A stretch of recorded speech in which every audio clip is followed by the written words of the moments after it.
Black, all I keep around. Look left and right and up and down. Black kings and black queens. Let's start a city called Black Town. Black house with our president, all residents on black ground. Black soldiers all fully loaded. You'll never. Yo, what's going on, beautiful world? It's your boy Tunnel Vision K with Tunnel Vision Podcast. I got my brother, man. I got Latrell, True Man. Man, I could go back. Was it Supreme? I mean, I can go back a lot of ways with this one, man. This is personal for me, man. But yo, True Man. Yo. I appreciate you coming through. It mean a lot, man. Hey, Tunnel Vision. It mean a lot, man. All podcasts aside, I appreciate because you could have been doing anything else, man. You came and showed love and just to vibe out with me. You hit, man, for real, man. So, and so we're gonna talk, man. It'll probably be, I don't know the time. We just gonna vibe out. I know we talked a little bit before the episode, just talking about what the purpose of Tunnel Vision is. So I kind of lay the foundation out. So Tunnel Vision is the ability to identify what your definition of success is and then mathematically calculating what it takes for you to get there. And then finally the execution, right? So that's Tunnel Vision. But we know, just think about putting yourself in your shoes 10 years ago, hell, maybe 5 years ago or last week. There's so many things that come along with that as far as distractions, self-doubt, so many other things that get in the way of getting to your vision, your purpose. Right? When you identify what your purpose is, right? Because there's so many different levels. So I want to vibe out, man, and really find out what would you tell yourself 10 years ago going into your industry?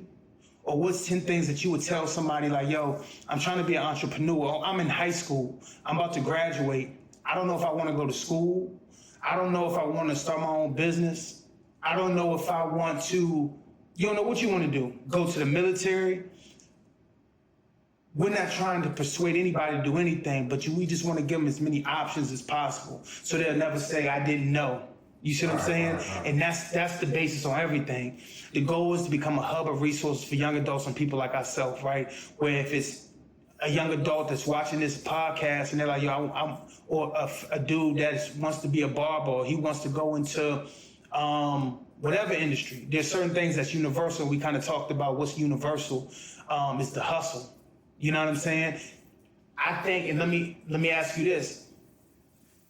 I think you're always working on your craft and you're trying to master it. You didn't, let me ask, I guess this is the question. Did you feel like you had to master your craft before you jumped off the porch? Nah. It was a work in progress? Yeah. It's definitely a work in progress. I'm the type of dude where I'm gonna grab my nuts and jump. Fact. I'm gonna figure it out on the way down.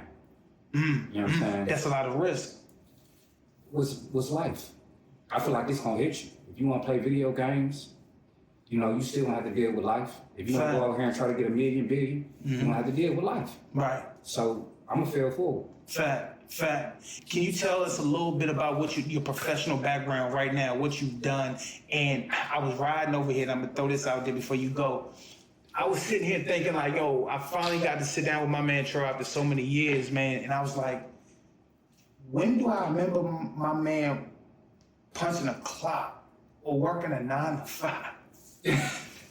I've been working, let me tell you something. I've been working since I can remember working, from KFC to McDonald's, everything. This man right here, I'm gonna let him answer it, bro. Professional background, remember, these people I want them to start with, yo, when they see us, that see people like us, that have a story, I want it to resonate because we were in a lot of their shoes not so long ago. So I want to resonate that a little bit and bring that back. Tell them a little bit about where you're at professionally, some things that you do, if you don't mind. When it comes to profession, the start of the workforce, Mm-hmm.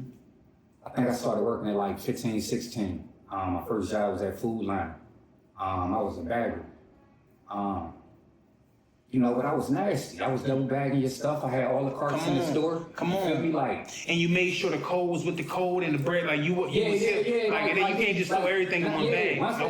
Once they showed me everything what it was, Fact. Okay, we got a double bag this. We're gonna keep the cold products over here. Fact. It's the bread, it's the eggs. Yeah, I did that. Okay. So it's like my work ethic. I believe my work ethic come from. I was raised by a Marine as a stepfather. So, you know, he was super strict on me. You feel me? Like, do this, do that. Nah, you ain't do it the right way, all that. You feel me? So I think that's where my work ethic came from. I didn't know that. Yeah. I feel like that's where my work ethic and my discipline came from. My real father, he a straight hustle. A hustle. From Linwood. Yeah. So that's where the hustle came from. You feel me? So it's like, you know, Shout out like Linwood, man. If you in the Berg, you gonna know Linwood, man. But go ahead, sorry. Yeah. I feel like Robert Kiyosaki said it. You know what I'm saying? He said he had his father, then he had his stepfather. You feel me? He had the best of both worlds. So my situation is similar. You know what I'm saying? I had two individuals on both sides of the spectrums that I took from, and you know, once it was my time to go, it's like I'm going. You feel me? So I had a job at Food Line. At what age? At like 15, 16. I was bagging. Part of being a bagger, you gotta get the carts. Okay. Then they started moving me to stocking before I left. Got it. And you left? Why'd you leave? If you can go back, you don't know. That was some years ago. Years ago? Yeah. Okay. Got you. And then after that, so let's back up too. Is this in Virginia or is this in North Carolina? It's South Charlotte. It's North Carolina. In North Carolina? Yeah. All right, so now I'm going back now too. What year did you come to VA? I can't. Because it's blurry. It's blurry for me. It's blurry. Right. So you know, my mother moved up North Carolina when I was young. From where? From VA. From VA. Okay. Yeah, right here in VA. She moved out there when I was younger, so it's like, you know, summer times, you know, school breaks, I used to come up here. But I didn't originally like really move up here till like halfway through my 9th grade year. You know what I'm saying? I got kicked out of school in Charlotte, you know what I'm saying, doing some extracurriculars. And I came up here for a couple months and I went back. Got you. And then, you know, that ended up being my whole like high school career. I could never finish like a year in school. So like, you going with your daddy, you going back with your mama. I did a lot of that, you feel me? And that's just how that happened. But as far as like work, I've been an entrepreneur since like 17. 17, I used to go into the barbershop. I used to get off the school bus and go into the barbershop. And it was crazy. And that happened like my father, like you know, my mother sent me with my father. My father was like, you ain't gotta cut hair. But she ain't going in the streets. Fact. You feel me? You get off the bus, you coming in the barbershop. Yeah. So, you know, I tried the bucket for a couple weeks. I remember. I know, you know. You know, it's funny, bro, because when I hear you talk, I'm going back and it's stories behind everything you say. So I just know I'm going back with you. Word. So it's like, he said, you ain't gotta cut hair, but you ain't going in the streets. You feel me? So, I sat around the barbershop for a little bit and I'm like, man, where them clippers at? And I started doing what I was doing and, started cutting hair at 17, hopping off the school bus, feeling like I'm better than what I was. Tattooed a couple hairlines, burnt them with the clippers, messed up a couple fades. Fact, I know I was a victim of that too, man. Just know. And so, your Linwood had a shop in Hazel Hill, right? Down bottom. I remember when he came to the Greenwich, the old Greenwich. I remember, and I'm going back now, bro. I remember when it was a picture of your dad with clippers, you with the braids, and I think it was your little sister in the picture, the mural in the barbershop. Right? Whole family mural, yeah. That was a staple, man. I remember because it was called Stop and Shop. Then it's called something else, but the barbershop, man. And hell, bro, I got so many memories outside that barbershop. I appreciated when your pops came and brought the shop because it just brought revenue and movement over there. Hey, look, he's talking about he appreciated when my pops brought the shop. My pops kicked my ass because he got to fight in front of the shop. I did, and this is how real we gonna get. I was gonna get there when I was. Hey, look. I remember, look, you know what's funny though? Novels was running out when they still had the smart cards. Yeah. He out here fighting again. I remember your dad came outside, bro. He said, "Hey, don't ever come back to my shop. I'm sick of that." And that's when we were so, and that's why it's so important to go back to these moments. We laugh about them now, man, but We was, and I'll speak from a, yeah. That's where I'm going. We was looking back, we was reckless, but the most scariest thing about it was, at least for me, I didn't realize we was reckless. I'll speak for myself. My mentality wasn't to buck a system. It wasn't to go against the grain. It was just being free, young, and just doing whatever that came to my mind first. I was bucking. You was intentionally bucking. On certain things, I was bucking. I thought I was invincible. I thought it was my way. I still think it's my way. And this is why I wanted, it wasn't gonna go in this order, but just the vibe of the conversation, yo. Like, didn't your truck get hit up before? Well, what happened with that? I remember something happened. It was at Wawa. Something happened. I'm gonna be real with you, dog. I've been getting death threats when I was 16 with a couple attempts. You know what I'm saying? And you know, when you're young, like, it's like an adrenaline rush. You think the shit funny. You think the shit fun. Until somebody actually get hit. You feel me? Mm-hmm. And some folks, some innocent folks got hit. Mm-hmm. You know what I'm saying? From some shit. But even though I was a bucker and I was on my own shit at that time, like, there wasn't no shit that I really done. You feel me? And yeah. You feel like you got PTSD about that? Do you think you ever look back like, hold on, let me back up. From what I remember, tell me if I'm wrong, didn't your truck get hit? Nah, my truck ain't get hit. We done had some situations. So you gonna talk about the truck. I had one of them old school Suburban, the black 8-mile Suburbans, 24-inch rims. I jumped off the porch. Black one, but if you was in the, hold on, don't brush through that, because this is gonna be personal now. And for people that know, gonna know. So my man had the black on black with 24s. And like, it was cold. It was the coldest in the city. It was the coldest in the city for sure. I remember riding there. We got stories. We got stories, man. But now let's go. Okay. And how did you get that, dog? Like, that wasn't cheap. The Suburban wasn't, like, that's a grind in itself. Right. You was working at the shop. You had to grind for that. All right. So I was working at the shop. Okay. I was in Virginia working at the shop. I did something. I don't know what I did. My father sent me back to North Carolina. And he sent me back in North Carolina. In North Carolina, it's a wild situation. Like, I was out there trying hitting licks, rivalries. 3 people, dog. And the amount of money for the amount of time, you feel me? It ain't make sense. You feel me? Can you say that? My bad. Say that one more time. The amount of money that I was getting or going after for the amount of time that I could have got was not worth it. And I said, ain't that for me? Ain't that just 1 + 1 = 2? Ain't that simple math? Yeah. Like, if you think of now as we older, ain't that simple math? Like, bro, like, come on, man. Strong arm, you doing like 10 years. Like, it's not worth it. Nah. You can go out here and get a 9-to-5, learn the craft, and get more money than that any day. Hey, you feel me? It might not be cool, but you know what I'm saying? It's a way of life. It's more stability, right. I would say. Right. Long-term longevity. Yeah. Longevity. You feel me? We out here taking risks. We out here taking risks for money that we ain't really even gonna do nothing with. We're gonna buy some sneakers, we're gonna buy a bottle, we're gonna flex. Mm-hmm.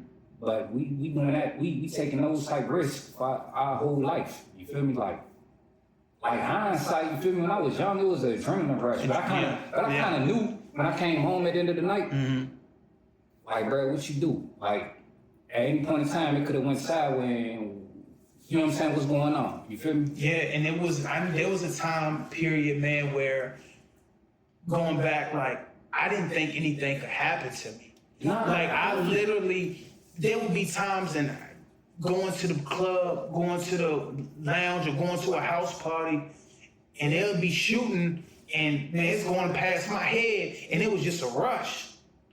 Like, real. Like, you know what I'm saying? Times like that really happen.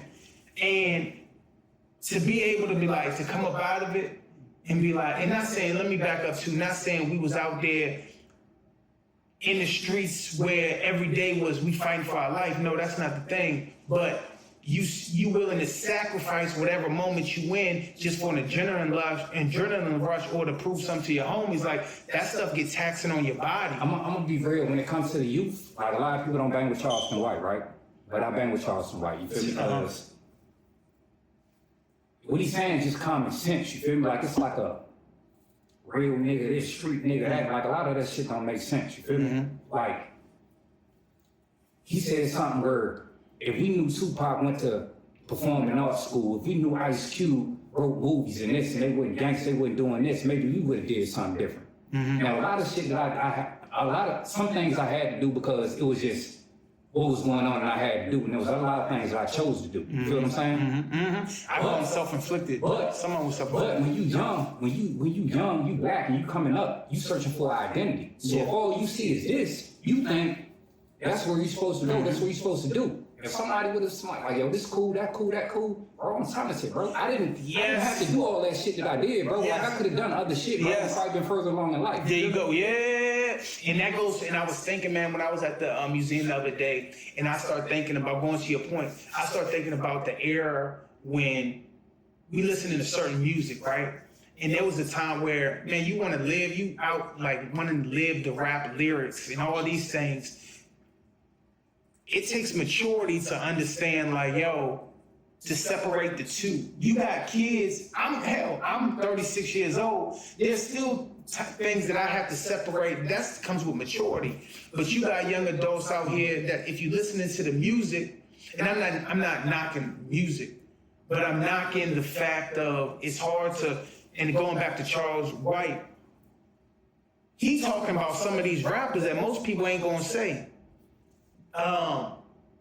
Those is facts, man. Like, it's hard, you got that, and I was telling my brother too, like, we was listening to, whatever we was there, if it was Jay, if it was the South, when the South got heavy, it wasn't drill music, but it was something different, but it was the same thing. You killing, drinking, smoking, bitch, hoe, whatever. And how old do you gotta be to distinguish between the two, and that's self-inflicted? You know what I'm saying? I feel like it is self-inflicted, and it's hard to distinguish because that's what society on. So you gotta be an outcast. You feel me? Like, you gotta go up the river. You know what I'm saying? To do something different. And a lot of people just ain't that strong. They don't got enough self-awareness. You know what I'm saying? To really stand on their 10 and do what they do. You feel me? And, like, do what they know is right. You know what I'm saying? They moral compass. And I call it being, and this is something I might have said it a long time ago, I call it being society's food. And what I mean by that is, for the most part, people have moral compasses, right? But when you jump out there in society and people around you are doing X, Y, Z, peer pressure, whatever it is, you fall victim to that little bit by little bit, and you wonder why 5 years, 10 years later, you can't even recognize yourself because society ate you up. You know what I'm saying? And I've seen that. And I've seen people fall victim to it. And that's always been my motivation too, of being like, yo, I can't succumb to the peer pressure, because for the long term, it's about, you said it too, it's about longevity. Perfect example, yo, if I was the man in my 20s, all my 20s, I was making 6 figures, nice car, nice everything, right? When I hit 35, 40, man, I lost it all. You at the store, you go into the store getting you an orange juice, it don't matter what you getting. Lil Young and see you, man, they never knew you was the man. To them, you was just whatever on the, you know what I'm saying? It's about longevity. You know what I'm saying? It ain't about a right now, a temporary. And I think that's why, going back to the barbershop, going back to when you was learning your craft from your pops, when you was in the basement with your Timbs, with messing up our hair in the basement, we like, nah, Trey, we ain't taking it no more, bro. Get the game up and we'll come back, but we not doing it. Y'all ain't hit it like that. What you talking about? Trey, we got you. Yeah, no. I don't know what other people did. Free 99. Yeah, free. No. I don't know what everybody else did. You got my hair once in the basement. I remember, dog. After school, we went to the basement. You got me straight. I'm like, hey man, it's a little off, my man. You know what I'm saying? But you came back and you was flawless, man. You do magic, bro. When I tell you do magic, you can't fail till you quit. You can't fail until you quit. What that mean? I messed your head up. I could have stopped right there and been on. Like, I can't cut. I kept going. Yeah, so I ain't failed. That was just the learning process. That was just the process of what it was. Did you ever have a moment where, real life, did you ever have a moment where you was thinking about maybe barbering? Do you want to do something else? I always wanted to do something else. I'm a businessman. I just took the craft of barbering. I always wanted to do something else. But I love barbering. Without barbering, like, I don't know what I'm gonna do. Like, I don't have a job. I don't work. I go cooling with the people. And while you cooling, it just so happened you cut their hair. Hey, I think I texted building and eating and all that. Hey, I think I texted you this a long time ago, bro. Hey, yo, barbers are who run the world for real. Okay. Do you know what y'all do? No. I gotta really say, do y'all know what y'all do to people? I was driving and I said, how do I put this in words? I didn't do it. I got him flying. I didn't make him go over here. I know, look, that's what I'm saying. Look, that's what I'm saying. A good barber will make a good man stay home. And I tell you what I mean. And, yo, I'm married, bro. I'm out the street. I'm out, bro. But I'm telling you, a good, and it's not just me, this is for everybody. Universe, this is across the board. Barbers help corporate America get jobs, land deals, spice up relationships. Y'all save the world, bro. When I tell you, you go in, it's an emotional thing. Like, my wife go get her nails done, her eyebrows, her feet, all the things. You look good, you feel better. That's my wife's motto. When she's not feeling well, she'll go and get dressed up. And she probably go to the grocery store. Or she go whatever. She said, if I'm not feeling good, I gotta look good. You know what I'm saying? To balance it out. But what y'all do for people, what y'all do is amazing. Y'all superheroes to the world, bro. I want you to know that. Because you barbers that do a great job build confidence in the community. I believe. Like, could you imagine going to an interview without a lineup or a cut, or going on a date with your wife? Or it does something. It make you pull out your wallet a little faster. It make you talk a little smoother. Right. It make you your shoes. Dip in the wall. I want to come in and see how go up there. So you, as a barber, I need you to say that. Say that. We want to know. You see the difference when somebody tell me. From you looking at a customer, yes, I see how they come in, and I see how they look out. I see how they go out. Like some dudes already know. Man, it's a selfie on social media, dog. Before I get off, when I get off, I'm gonna go on social media. I'm only gonna have a selfie up. I only got a selfie up. And you can call it. Yeah, like I got one dude every time I show him the mirror, he's smiling. I'm looking like, bro. That's what you do. But you been here for years. I've been cutting you like, girl, like it still do this to you, like. Okay. But one thing for me as a barber, I see how they react to it, and I know how I have them before I let them leave my shit. But let me see them at the mall, at Walmart or something after the haircut, and then I in the chair, I just look at that cut. Man, that shit look way better, bro. That shit like. Do you ever be like, I did that? Yeah. And this is like dudes are all playing. Yeah. Bro, let me look at your jump. Yeah, man, get the fuck out of it. Like, bro, for real, let me look at your joint. Like, dog. I did that. Like, I knew it was straight when you left. This is art. Bob, this is art. Yeah. And so you know what I want to see?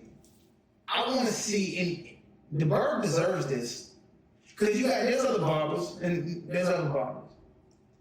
I want to see an exhibit. I think an exhibit in Fredericksburg of your work should be seen. And I'm going to go, we talked about the barber. This is True Man Barbershop. When was this established? True Man Barber. I've been a barber for about 20 years.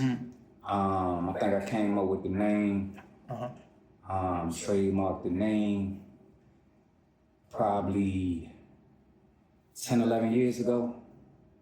Where'd you get the name from? Man, it's the elevation of a real nigga. Say it again. True man, it's the elevation of a real nigga.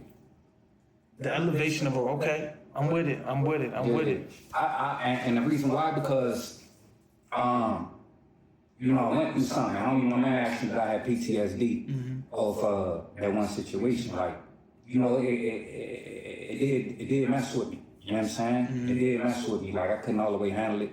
I thought I was supposed to be handled. Some people got hit, you know what I'm saying? It affected their life. Like, my whole thing is, like, I'll take whatever come to me. But I don't ever want to be a burden to nobody else. Fact. And I felt like I had some people in a messed up situation, you feel me? So that joint messed with me. So I actually, I went in solitude, bro. I went in solitude. I think I went celibate, you feel me? Started reading like the 33 Strategies of War, 48 Laws of Power, Art of Seduction, the Bible, the Quran, all that. And I think I went in solitude for maybe 13, 14 months. I went in, I broke an individual. I went in a real nigga. It got broke. You feel me? And I came out a true man. Greatest fan on everything. You know what I'm saying? And it's just like, you know, so many individuals or young individuals that look like me. You feel me? They gonna claim that they real. And I'd be like, okay, what's the definition What's of the real? real? Let's break that down. What is real? What is that? So I feel like you living, you breathing. Hold on. So I'm gonna go back. You real. Yeah, you living, real. you breathing, you able bodied, you real. You're not a mannequin. You're not sitting in a storefront. You're not wearing no clothes. You're a human being. You real. Okay, that's understood. We know that. And we go to nigga. Deeper. What's nigga? Well, we gonna say it's an ignorant being. It's a derogatory term for blacks. It was used during slavery. So that's what you are? A real nigga? Alright, so we just gonna use the same construct of what's going on, but we're gonna take that real and we're gonna do the truth. You feel me? Because if I say I'm real, well, if a young person say they real, they jumping off the porch, they don't really know nothing about nothing. They gonna say they real because somebody else gave them an image of what real is. So if they say I'm real because, you feel me, I bust my gun, I sell this, I ain't never told on nobody, you know what I'm saying, nobody gonna disrespect me, that would make me real. You feel me? That might be true to that individual. But Slim, if you grew up over here in the suburbs and all this, that, and the third, that don't apply to your life. So for you to come out here and say that you real because you doing that, you're super fake. You doing something that don't even identify with you. You feel me? So I said, let's be true.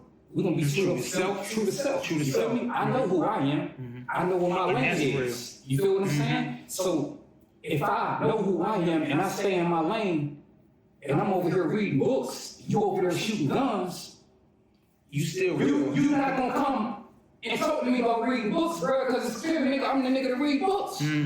But if I'm the book reader, but I'm trying to tote a gun, then you gonna come at me. So it's In like, my bro, lane. like, You in my lane, understand who you are, be true to yourself. And no matter, and that's important, no matter what environment you in. Yeah. Because people will change in certain environments that you in.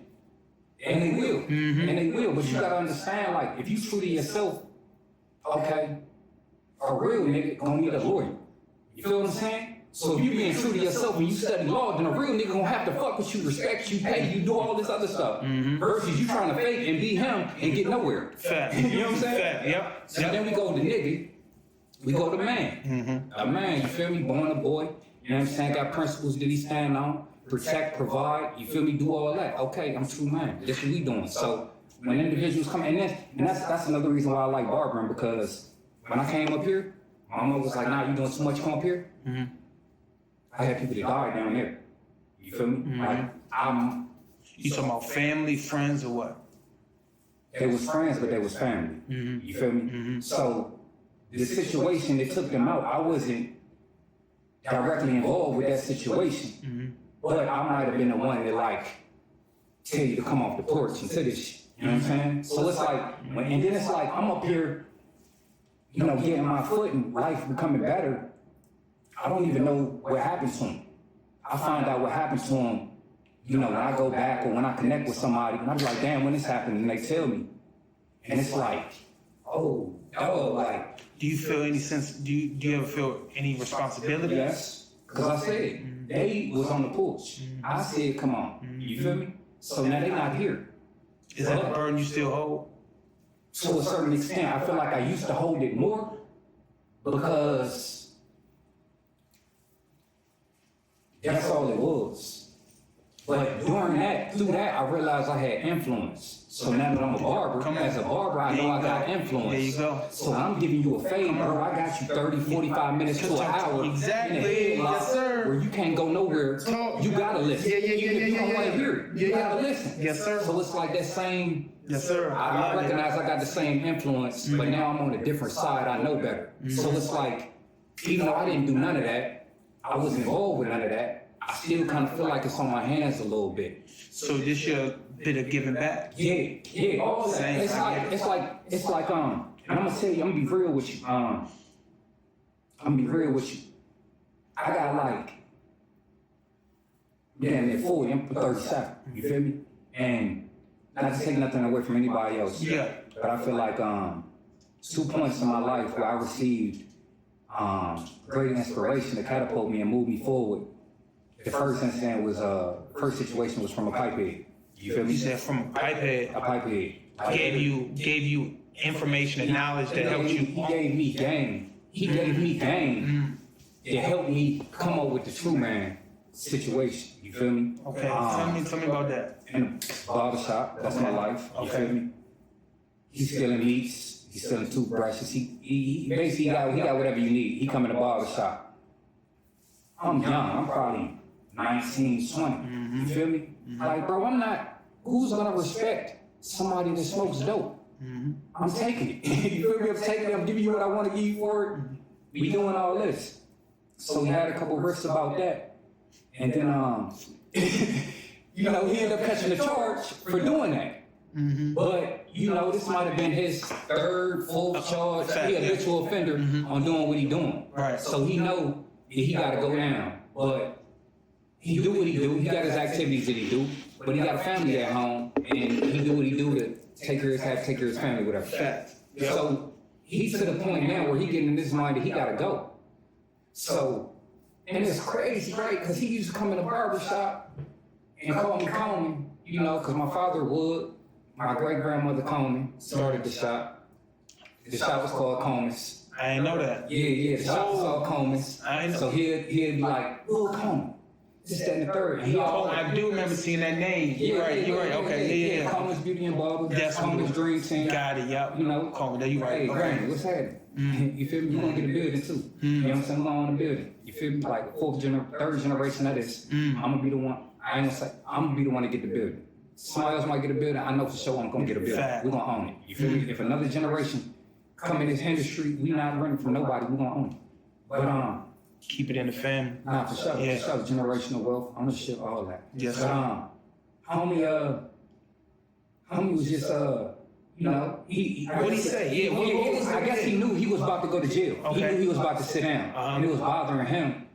So he'd come to the barbershop and vent like most men do. You feel this shit, okay. So he'd talk about Leviticus. He used to always talk about Leviticus from the Bible. And then he said, Coleman, he said, I'm looking at you, Coleman. He's talking about, what you stand for? What's your principles? What's your morals? What's your values? Your dad in the shop at this time? I'm cutting right beside. You get cutting next to your dad? I'm cutting right beside. Okay. Yeah. So he like, you know, a man gotta have something that he stand for. A man gotta know what he died for. And, you know, I'm hearing it, I'm taking it in. I didn't always understand what he was saying. He was like, bro, I went and stole this food to put on for my family. You feel me? Like, if I gotta go to jail, I did it because I had to take care of my family. My principle. Yeah, my feelings. So I said, whoa. So we looking at that man as a crackhead, no respect, but he looking like I'm doing whatever I gotta do to put bread. My principle is the same as your principle. I got vices, you got vices, life is life. Fact. Life hit me like this. I don't know how it's gonna hit you, but it hit me like this. But this is how I'm moving through. And ain't nothing different than what you doing or what I'm doing, because I'm putting food up. Whatever you doing, but the purpose is to put food on the table. Believe it, to be a man. To be a man. You feel me? Stand on it. So when he was like, principle, what you live for, what you die for, stuff like that.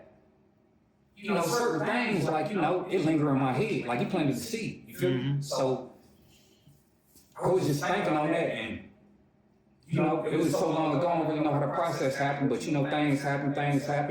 Heard what he said, and went into myself, and, Yeah. Black, all I keep around. Look left and right and up and down. Black kings and black queens. Let's start a city called Black Town with a black house for our president.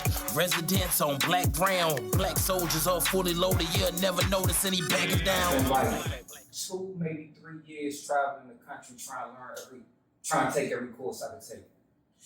And you invested in yourself. Yes, I did. I'm gonna tell you why. I'm in a small town. It's getting big, it's grown, but I'm in a small town. You feel me? And I've been doing my thing there for a little while. So I hear the talks of the people. And, What's the talk of the people? I might be the nicest one in the city. You feel me? Like, I'm biased, but go ahead. Yeah. You know, I might be this, I might be that. You feel me? I started hearing it, I started believing it. Not to say that I'm not, or I wasn't, but it was always another level. You feel me? But being from a small city and they tell you that, wait, I did. I got super comfortable. Because it's like, bro, I'm sold out. But who else doing the pieces like you doing? But this before I started doing pieces. I'm just a sold out barber. Yeah. I'm just a sold out barber. Doing good work. Yeah, you feel me? Yeah. I'm on a plane Vegas, dog. Mayweather McGregor fight. I'm cooling. I'm sleep. Window seat. I'm sleep. Vegas. About to turn up. I gotta get my hat. Big fat. Think we stopped in Texas. Female get on the plane. Me and my man's on the plane. I think she sat in between us. So I'm asleep. My man wakes me up like, hey, bro, I just had a third. I'm like, all right, Pat. All right. Try to go back to sleep. I can't go back to sleep. So shorty right there. I'm like, all right, what's happening? She said, what's happening? I said, what's happening? What you do? Oh, I do head. I do head. Where you from? From Dallas. Where you? I'm from Virginia. Oh, where? See, I don't even do head, man. Like, whatever. Oh, where? See, you going to shows? Not for real. I used to. Oh, where? You be selling products? No. You do man weaves? No. Oh, you just cut hair. You know what I'm saying? I can't even look at her sideways. Really, I just cut hair. Yeah. I gotta try to go back to sleep. Slim, don't hit me with that. I'm about to go to Vegas. I'm about to turn up. Just don't do that. Don't do that. Yeah. Don't do that. Bruh, the whole trip. That shit ringing in my head, bruh. You just cut hair. I ain't even a bob. I'm a haircut. What? Bruh, I came home. I think that might have been August. Yep. September, I took the hair unit course.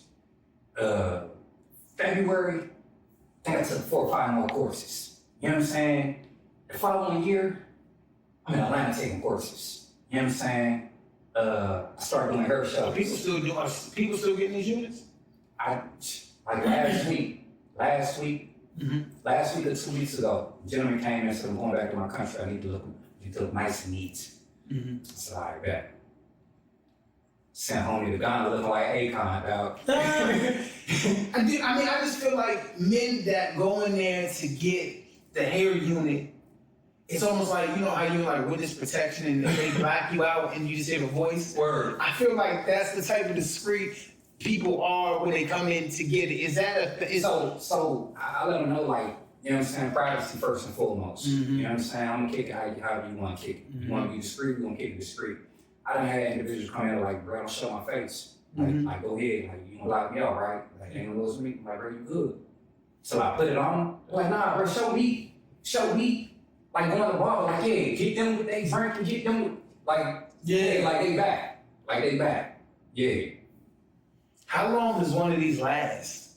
Like, how long do the units last? It's different price points. So you can be at 2 to 3 weeks. You paid it for the difference of time period? Yeah.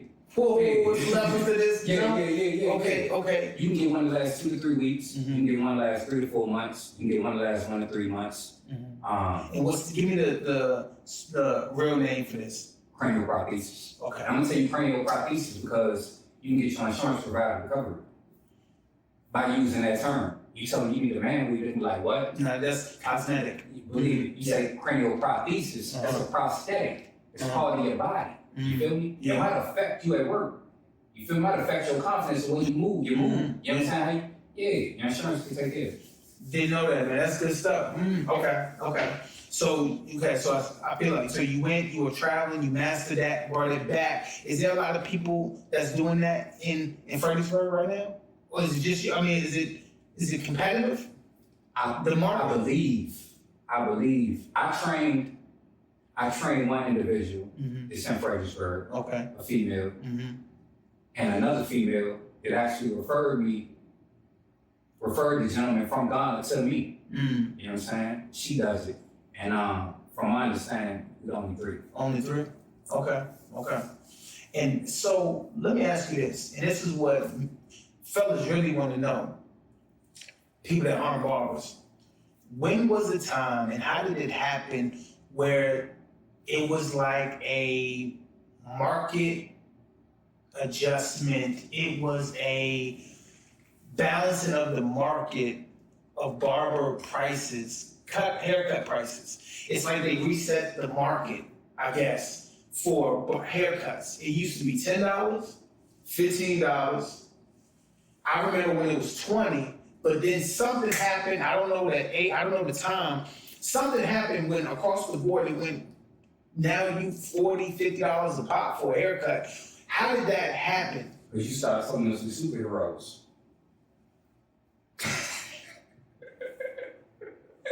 Nah, but that's it. But you gotta think though. But you know the time. Yeah. But you gotta think though. You gotta think like what a barber do on a day to day. Like standing on your feet all day, customer service, giving a quality haircut, knowing about your hair, knowing about your skin. You feel me?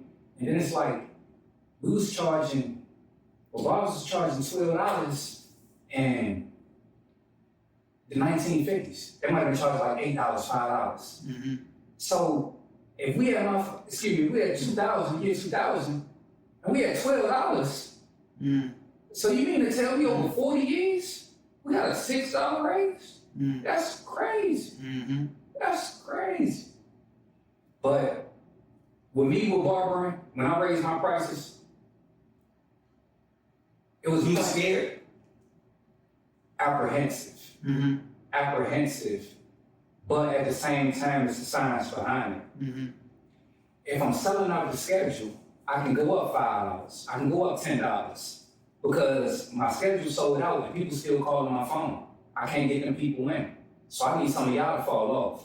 So I'm gonna raise it 5, I'm gonna raise it 10. Knowing you might lose some people, I'm but be gonna lose okay some. with it. But then now the phone ringing, the people that's calling, they can get in. And all they know is the price of the extra $10, the new $10. The new $10. And then I've been cutting hair for 20 years. My schedule sell out. So if I'm holding the clip in, I'm just lock up. Oh, I gotta massage it out, do all that. But if I continue to cut that value, how long is my career gonna be? So now, bro, like I'm not a machine. It's like longevity, it's like self-preservation. Like I can't continue to cut 12, 15, 20 years a day. And I'm a firm believer too, man. And you tell me if you gotta remember me, but I would like to always think that I never want to get a homie discount, right? And that's because I want to get more to my homie than less. Right. It'd be individuals that have a no call, no show, know they got a no call, no show, and don't come holler at me for 2-3 years, and then pull up and think I'm being petty when I tell them, bro, you owe me. You feel me? Whether it's $5, $10, $25, you owe me that. Now, if I'm petty for mentioning it, how petty are you for being away for 2 years because you owe that $10? And knowing you owe the $10, and that's why you've been gone for so long. And then I look at how many millionaires do individuals have on that don't look like them, but you won't come and try to cheat me? You mean as far as what they wearing? As far as what they wearing. They don't look like them. But you come into a business that look like you and want to cheat them and want discounts and this, that, and the third. Why do you think that is?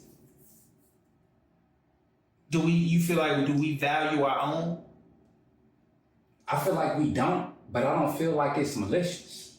I just feel like that's how it was programmed. That's how society do. Like I seen an individual say, do businesses give discounts for referrals? Because I be referring. Okay, you do be referring. But Slim, you done had a certain symbol on your shoes and your clothes since you was 2 years old. Do you posting on social media? Yeah. Did they ever give you a discount? Yeah. like, come on, Slim. Yeah. But it's like, but even when they say stuff like that, I don't even think they really realize what they saying just because we was conditioned in a certain way. You feel me? And that's why it's like, when you come sit in my chair, like a lot of people like what I do, like my personality and know I mean good, but they don't like what come out my mouth because it's different from what they talk, what they know, what they learn. You feel me? But I'm looking like, okay, you want it to stay the same? Keep thinking like that. You feel me? I'm changing my reality. Bro, God, But you gotta change your man, mindset first. Man, listen, you just hit on something, man. Golly, and I'm trying to. So, and these are general conversations because I don't want to point anybody out or anything, but it's hard, bro, to get people, and it hurts, man. Like, definitely people that you love, man. Like, they got certain mindsets of, like, you know how you always talk to somebody and they always going through something. Like, every time you pick up the phone and you talk to somebody, it's somebody that's always going through something. And you like, yo, if you want to almost be like, just listen to me. I'm trying to give you game so you don't got to keep hitting your head. You know what I'm saying? Right. And it hurts, man, because it's like, how do you help people change their mindset? And listen, I'm gonna speak for myself. I think I could speak for you on this aspect of, I don't think I know everything. But there's some stuff that, I mean, you can look and see, I mean, I ain't no fool. You know what I'm saying? There's some stuff you gotta know, I know. Right. And it's like, there's so many people that deal with I call it financial depression, because they're in a certain financial space that they feel like they shouldn't be in. A lot of it's decisions that they have made, you know what I'm saying? And I feel like trying to help them like learn, like, okay, yo, you could do it like this, or maybe do it like this, it financially could help you, or put a budget together. You know, how much are you spending? I call it the latte factor, right? A latte, I don't drink coffee, but let's say a latte at Starbucks or whatever, it's $10 a day. What if you take that $10 and put it in a drawer every day and you don't get that latte and you get a bottle of water? Or just whatever. At the end of the year, you got X amount of dollars, right? Or if you got a drug of choice, if you get a sack, whatever the case is, right? Whatever your latte is, you save different. So you won't have to be in those financial burdens and stuff like that. Is there anything financially that you learned through investments, through entrepreneurship, through your businesses that you would give advice to somebody as far as savings or investing? It don't matter. What you mean? It don't matter. A lot of things don't matter. Like right now, I'm at 5 years. If it don't matter in 5 years, I'm not doing it today. And the only thing that I'm gonna do today,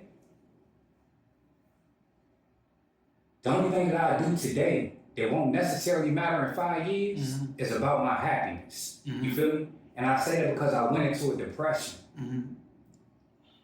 by trying to be an overachiever. You feel me? By trying to accomplish my goals. I adopted a minimalist lifestyle. I wore the same Air Max every day for like 18 months. They damn near had a hole in it. Every 3 days, you can know that I have on a purple shirt. You feel me? Because all my money went to assets or went to investing in assets so one day I can sit back. So a lot of people be like, today. I used to be a right now type of dude. Yeah. Now I'm more concerned with later on. Because today will end up being tomorrow. So you don't worry about tomorrow and you always worry about today. Tomorrow gonna be hard for you. Yeah. Something my dad always told me, said, boy, you better do what you do now because God willing, you're gonna be older a lot longer than you're gonna be younger. Right. You feel what I'm saying?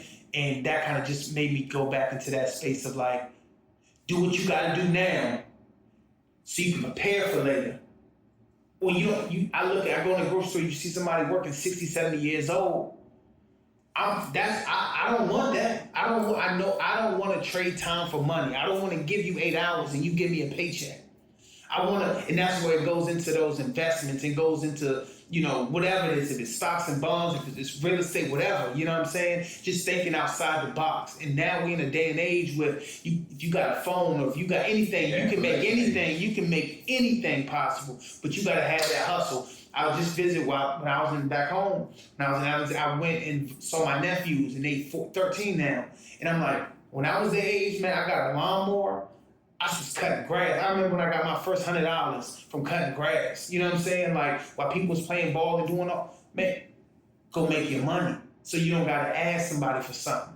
And then if somebody treats you a certain way, you know what I'm saying? Just all those things, man. So overall, I wanted to pull something and just talk to you about what is a few things, top 5. What are the top 5 things you would tell someone that's looking to get into your industry or just to be an entrepreneur? That young adult that's coming out of high school or that young college student that's in the crossroads of what degree, or am I going to stay in school, or I'm out of school and I don't know what I'm going to do. What would you give that individual as far as hustle, entrepreneurship? What's some advice that you would give?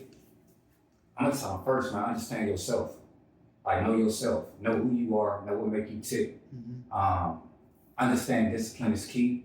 And don't be scared of sacrifice. And after that, it's yours. It's yours. It's yours. And don't be scared to fail.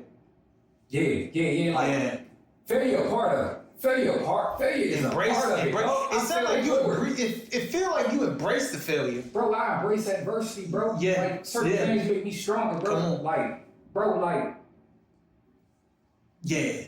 Like, I don't know, bro. Like, it ain't everything possible. It ain't nothing that I can't do. And if you know me, anything that I said I was gonna do, I done.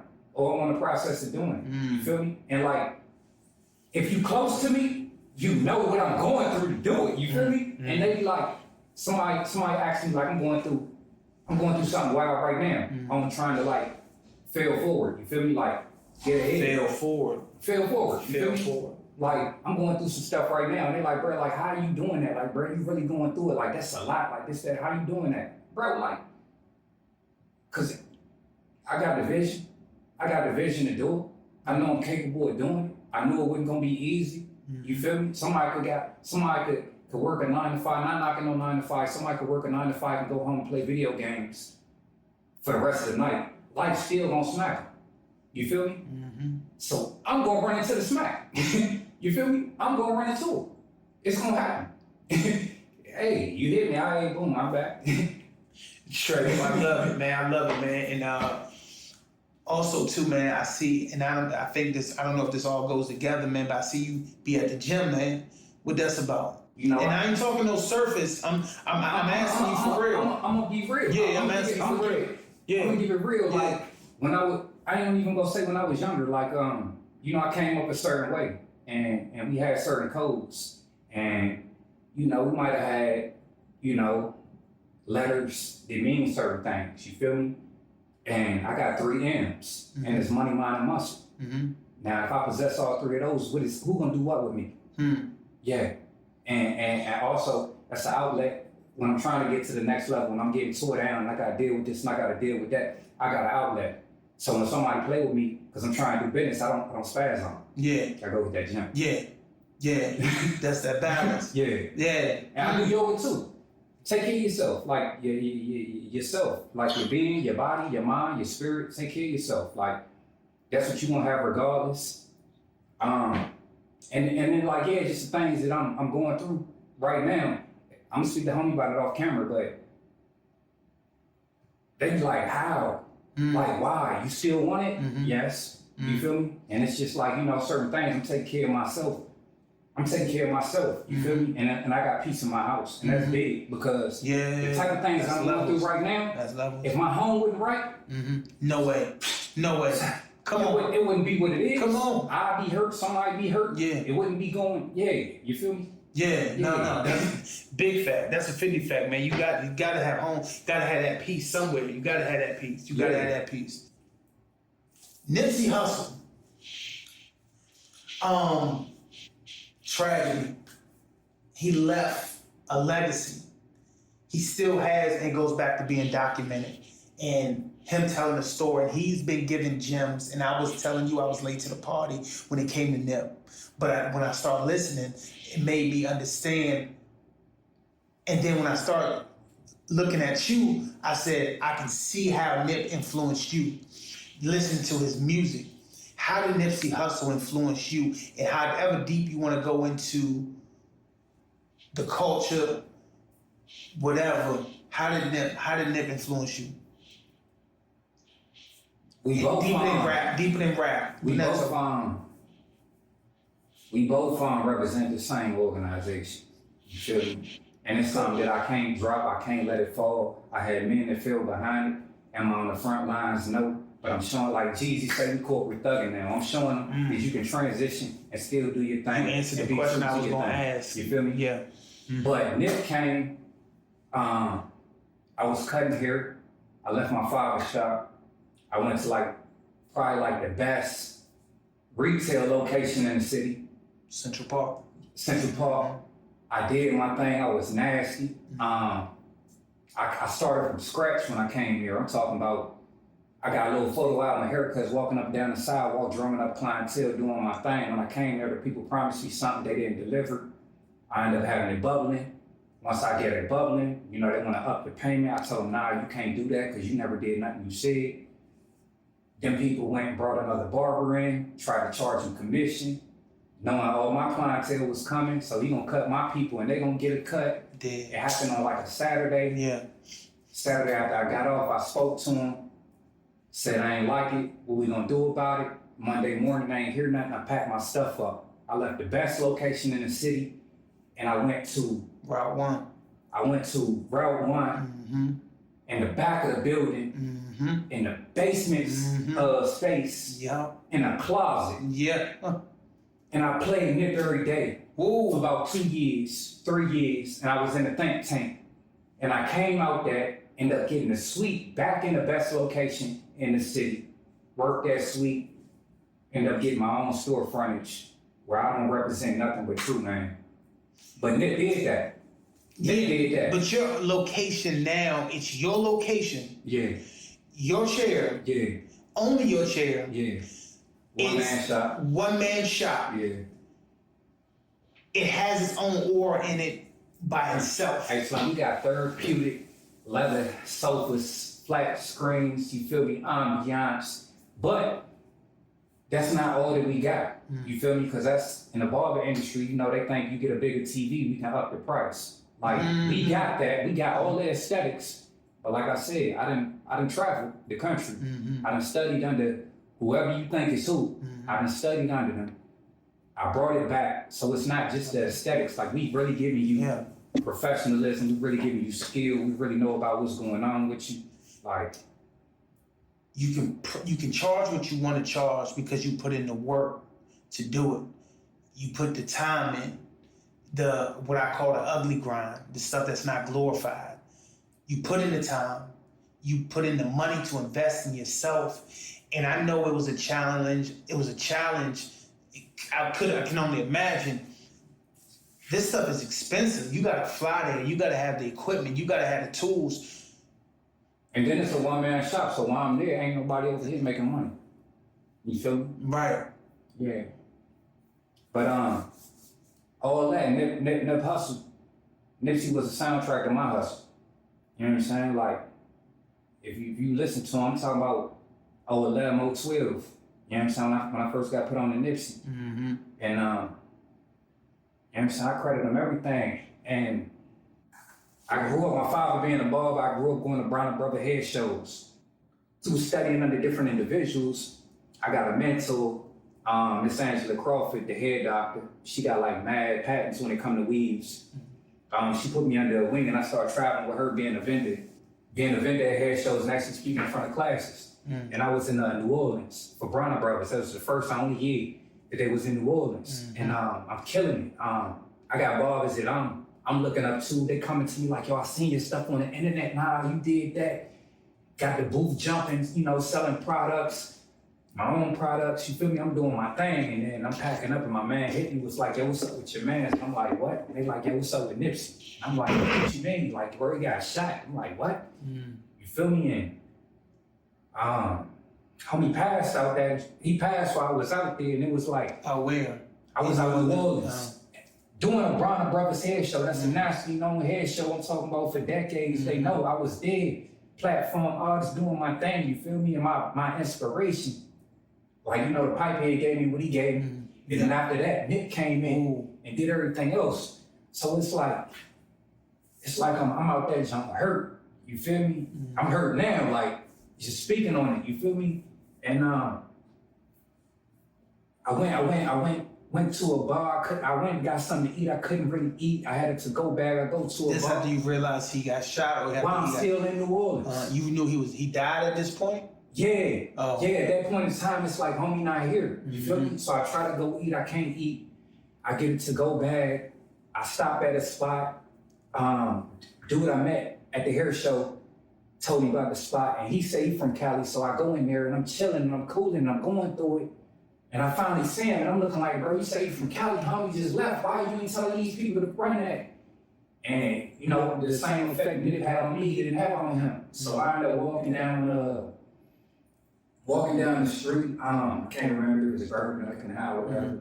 And then I get to the other street, and that's Bourbon Canal, one of them joints. And I see homie play the drums on the street. Yeah. So he got his speaker out this time. I say, bro, I ain't trying to knock what you got going, bro. I said, we lost Nick, though. You feel me? Like, if you could play some Nick stuff or something, or do something, you gotta do it. Yeah. Man, homie said, man, I ain't even gonna disrespect me like that. And plug this joint up, I homie stopped this music, bro.